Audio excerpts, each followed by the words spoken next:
ማንቸስተር ዩናይትድ የውድድር ዓመቱን በይፋ ማጠናቀቁን ተከትሎ አሁን ሙሉ ትኩረቱን በአሰልጣኝ ማይክል ካሪክ ስር የሚገነባውን ቡድን በአዳዲስ ተጫዋቾች ለማጠናከር ወደ ዝውውር ገበያው አድርጓል። ማንቸስተር ዩናይትድን የተመለከቱ በርከት ያሉ መረጃዎችን ይዘን ቀርበናል። ከመረጃዎቻችን መካከል ዋና ዋናዎቹን በቅድሚያ እንንገራችሁ። ማንቸስተር ዩናይትድ ሳንድሮ ቶናሊን ለማስፈረም አሁንም ጥረት እያደረገ ነው ተብሏል። ማንቸስተር ዩናይትድ የኒውካስልና የጣሊያኑን ብሔራዊ ቡድን አማካይ ሳንድሮ ቶናሊን ለማስፈረም ያለው ፍላጎት አሁንም የቀጠለ ሲሆን በተጫዋቹ የወደፊት እጣ ፈንታ ላይ አዲስ መረጃ ተሰምቷል። ማንቸስተር ዩናይትድ የኤደርሰንን ዝውውር ለመቋጨት መቃረቡም ተሰምቷል። ማንቸስተር ዩናይትድ ዋነኛ ኢላማ የሆነው የአትላንታው ኮከብ ኤደርሰን በ38 ሚሊዮን ፓውንድ የዝውውር ዋጋ ወደ ማንቸስተር ለመምጣት ተቃርቧል። ማርከስ ራሽፎርድ ወደፊት እጣ ፈንታው አሁንም ትልቅ ጥያቄ ውስጥ ገብቷል ተብሏል። በባርሴሎና የውሰት ጊዜው እያበቃ የሚገኘው ማርከስ ራሽፎርድ የወደፊት እድል ወይም ደግሞ ወደፊት እጣ ፈንታ አሁንም ጥያቄ ውስጥ ነው። በክረምቱ ዝውውር መስኮት ወደ ማንቸስተር ዩናይትድ ይመለሳል ወይስ በባርሴሎና ይቆያል የሚለው ጥያቄ እስካሁን ግልጽ ምላሽ አላገኝም። ሴኒ ለመንስ በፕሪሚየር ሊጉ የውድድር ዓመቱ ምርጥ ፈራሚ እጩዎች ዝርዝር ውስጥ ተካቷል። እነዚህና ሌሎች የማንቸስተር ዩናይትድ ጉዳዮችን በዝርዝር እንመለከታለን። እስከ መጨረሻው አብራችሁን ቆዩ። ለቻናላችን አዲስ ከሆናችሁ ቻናሉን ሰብስክራይብ እንዲሁም ደግሞ ቪዲዮ ላይክ እና ሼር ማድረጋችሁን እንዳትረሱ። ወደ ዝርዝር መረጃዎቹ እንለፍ። ማንቸስተር ዩናይትድ የኤደርሰንን ዝውውር ለመቋጨት ስለመቃረቡ ከታማኝ ምንጮች ብዙ መረጃዎች ወጥተዋል። ማንቸስተር ዩናይትድ የአማካይ ክፍሉን መልሶ ለመገንባት በሚያደርገው ጥረት የአትላንታውን አማካይ ጆሲ ኤደርሰንም በ38 ሚሊዮን ፓውንድ ለማስፈረም ከስምምነት ደርሷል። ጆሲ ኤደርሰን ከዩናይትድ ጋር በግል ጥቅሞችና የኮንትራት ሀሳቦች ላይ ሙሉ ስምምነት ላይ ደርሷል ተብሏል። እንደሚታወቀው የማንቸስተር ዩናይትድ ባለቤቶች ተጫዋቾችን የሚያስፈርሙ ለማንቸስተር ዩናይትድ የመጫወት ፍላጎትና ታማኝነት ሲኖራቸው መሆኑን ባለፈው ዓመት በነኩኛና በነእምብሞ ዝውውር ታይቷል።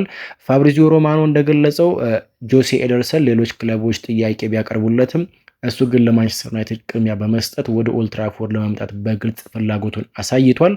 በዚህም መሰረት እንግዲህ እንደባለፈው ዓመት ፈራሚዎች እንደነ ማቲያስ ኩኛ፣ ብራያን እምብሞ፣ ቤንጃሚን ሼሽኮና ሴኒ ለመንስ ሁሉ ኤደርሰን የሌሎች ክለቦችን ጥያቄ ውድቅ አድርጎ ማንቸስተር ዩናይትድን መምረጡ በክለቡ ውስጥ የሚፈልገውን ፕሮፌሽናል ስለምግባርና ፉክክር ስለሚያጠናክር ለኢኒዮስ ሰዎች ትክክለኛው ፈራሚ ያደርገዋል።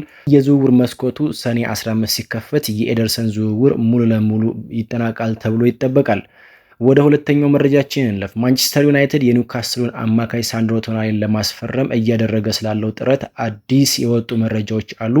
ከጣሊያን በወጡት መረጃዎች መሰረት እንግዲህ ማንቸስተር ዩናይትድ በ38 ሚሊዮን ፓውንድ የኤደርሰንን ዝውውር መሰካቱን ተከትሎ ሳንድሮ ቶናሊም ሁለተኛው ወደ ማንቸስተር ዩናይትድ ወይም ወደ ኦልትራፎርድ የሚዘዋወረው አማካይ ለመሆን መቃረቡ ተገልጿል። ማንቸስተር ዩናይትድ ኒውካስል ለቶናሊ የሚጠይቀውን የ87 ሚሊዮን ፓውንድ ከፍተኛ የዝውውር ዋጋ እንደማይፈራውና ተጫዋቹን ለማስፈረም የበኩሉን ጥረት ለማድረግ ዝግጁ መሆኑ ተጠቅሷል። ቶናሊ ከኤስ ሚላን በ55 ሚሊዮን ፓውንድ ወደ ኒውካስል ከመጣ በኋላ እስከ 2029 የውድድር ዓመት የሚያቆይ ኮንትራት አለው።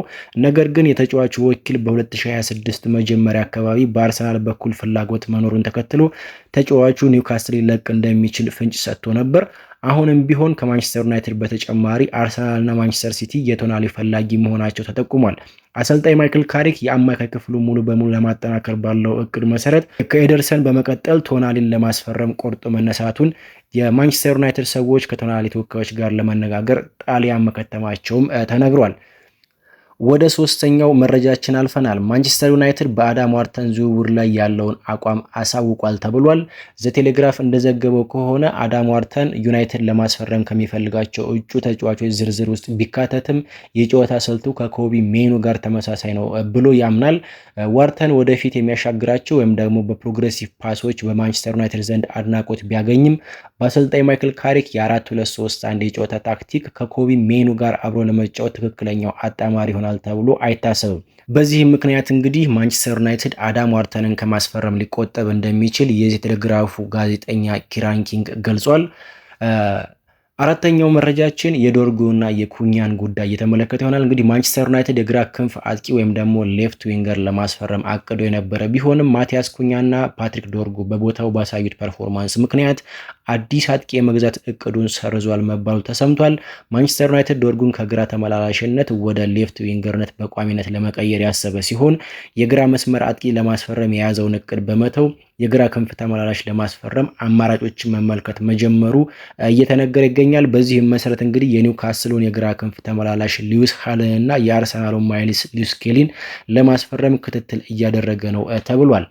ሴን ሎመንስ በፕሪሚየር ሊጉ የውድድር ዓመቱ ምርጥ ፈራሚ እጩዎች ዝርዝር ውስጥ ተካቷል። በዝርዝሩ ውስጥ ከተካተቱት 8 ተጫዋቾች መካከል ከማንቸስተር ዩናይትድ የቀረበው ሴን ሎመንስ ብቻ ሲሆን ዶሚኒክ ካልቨርት-ሊዩን፣ ራያን ሸርኪ፣ ቪክተር ዮክሪሽ እና ግራኒት ዣካ ካሉ ተጫዋቾች ጋር ለሽልማቱ ይወዳደራል ተብሎ ይጠበቃል። ሴን ሎመንስ ለማንቸስተር ዩናይትድ በቋሚነት በጀመረባቸው 32 ጨዋታዎች ውስጥ ማንቸስተር ዩናይትድ የተሸነፈው በ4 ጨዋታዎች ብቻ ነው። ይህም እንግዲህ ሴን ሎመንስ በቡድኑ ላይ ምን ያህል አስደናቂ ተጽዕኖ ማሳደር እንደቻለ በግልጽ የሚያሳይ ነው። በተጨማሪም በፕሪሚየር ሊጉ 79 ኳሶችን ሴቭ በማድረግና ጎል ሊሆኑ የሚችሉ ኳሶችን በማክሸፍ ረገድ ከፍተኛውን ቁጥር በማስመዝገብ ለማንቸስተር ዩናይትድ መረጋጋትን ሰጥቷል ማለት ይቻላል። ሴን ሎመንስ በቀጣዩ ውድድር ዘመን እንግዲህ ይህንን ውጤት በይበልጥ በማሻሻል የክለቡ ምርጥ ተጫዋች ይሆናል ተብሎም ይጠበቃል። ቤንጃሚን ሸሽኮን ወደ ተመለከተው መረጃችን ለፍ። ቤንጃሚን ሸሽኮ ከጊቭ ሚ ስፖርት ጋር በነበረው ቆይታ ጥሩ የአጥቂ መስመር ለመገንባት የሚመርጣቸውን 5 የቀድሞ ማንቸስተር ዩናይትድ ተጫዋቾችን በዝርዝር አሳውቋል። ሸሽኮ እነዚህን ተጫዋቾች የሚያደንቅላቸውን ብቃታቸውን በመጥቀስ ፍጹም የሆነ የአጥቂ መስመሩን ገንብቷል። እንግዲህ ቤንጃሚን ሸሽኮ ምርጫውን ሲያስቀምጥ ፍጥነትን፣ ጉልበትን፣ አጨራረስና ሌሎች ክራይቴሪያዎችንም ተጠቅሟል። በዚህም መሰረት በፍጥነት ወይም ደግሞ በስፒድ ዋይኔ ሮኒ በጉልበትና በጥንካሬ ዝላታን ኢብራሂሞቪች፣ በፈረስተጅ ዲሜትሪያር በርባቶቭን፣ በፊኒሽንግ ወይም በአጨራረስ ሩድ ቫን ኒስተልሮይን፣ ጥሩ የቀኝ እግር ኳስ ተጫዋች ክርስቲያኖ ሮናልዶን፣ ጥሩ የግራ እግር ኳስ ተጫዋች ደግሞ ሩቨን ቫን ፐርሲን በማካተት መርጧል።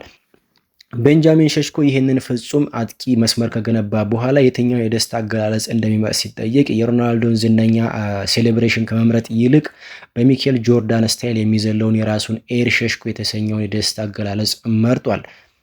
ማርከስ ራሽፎርድን የተመለከተውን ጉዳይ እናንሳ። በውሰት በባርሴሎና የሚገኘው ማርከስ ራሽፎርድ እዚያው በቋሚነት ለመቅረት ቢፈልግም ባርሴሎና አንቶኒ ጎርደንን በ80 ሚሊዮን ዩሮ ለማስፈረም መስማማቱን ተከትሎ የራሽፎርድ የወደፊት እጣ ፈንታ ጥያቄ ምልክት ውስጥ ገብቷል ተብሏል።